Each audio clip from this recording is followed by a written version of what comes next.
Type 1 diabetes, type 2 diabetes और gestational diabetes, इसके बारे में तो आपने सुना होगा, लेकिन इसके अलावा भी बहुत सारी डायबिटीज होती है। तो चलिए आज बात करते हैं उनके बारे में। सबसे पहली आती है न्यूनेटल डायबिटीज। ये ऐसी डायबिटीज होती है जो पैदा होने से लेकर 6 महीने के अंदर कभी भी हो सकती है और ये बेसिकली जीन में म्यूटेशन की वजह से होती है। ये डायबिटीज दवाओं से भी या इंसुलिन से भी ट्रीट की जा सकती है, बट डिपेंड करता है कि म्यूटेशन किस जीन में हुआ है।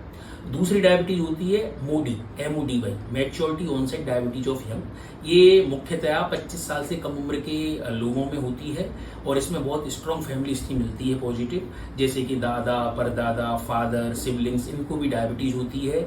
और ये लोग बहुत लीन एंड थिन होते हैं, ओबीज नहीं होते हैं ज़्यादा सामान्यतया, और ये भी जीन में म्यूटेशन की वजह से होती है। इसको भी हम दवाओं से या इंसुलिन से ट्रीट कर सकते हैं, डिपेंड करता है कि म्यूटेशन किस जीन में हुआ है।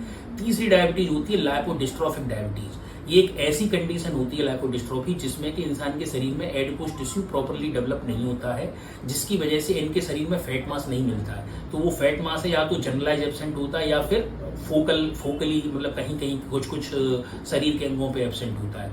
तो ये एब्सेंट फैट मास होता है इतना ज्यादा इंसुलिन असिस्टेंस करा देता है कि इंसान को अल्टीमेटली डायबिटीज हो जाती है और इसको हम लाइपोडिस्ट्रोफिक डायबिटीज बोलते हैं।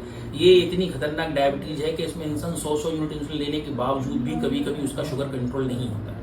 इसके बाद आती है पैनक्रियाटिक डायबिटीज। ये ऐसी डायबिटीज है जिसमें पैनक्रियाज के डैमेज होने की वजह से होती है। तो पैनक्रियाज का डैमेज चाहे तो पैनक्रियाटाइटिस की वजह से हो, चाहे पैनक्रियाटिक कैंसर की वजह से हो, या फिर पैनक्रियाज की सर्जरी की वजह से हो। तो किसी भी वजह से पैनक्रियाज का डैमेज हो तो उसकी वजह से भी डायबिटीज हो जाती है और इसको हम टाइप 3C डायबिटीज बोलते हैं। इसके बाद डायबिटीज आती है कुछ हार्मोन डिसऑर्डर या एंडोक्राइन डिसऑर्डर के बाद, जैसे कि किसी इंसान को कुशिंग सिंड्रोम है तो उसमें भी डायबिटीज हो सकती है। किसी इंसान को फियोक्रोमोसाइटोमा है, उसमें भी डायबिटीज हो सकती है।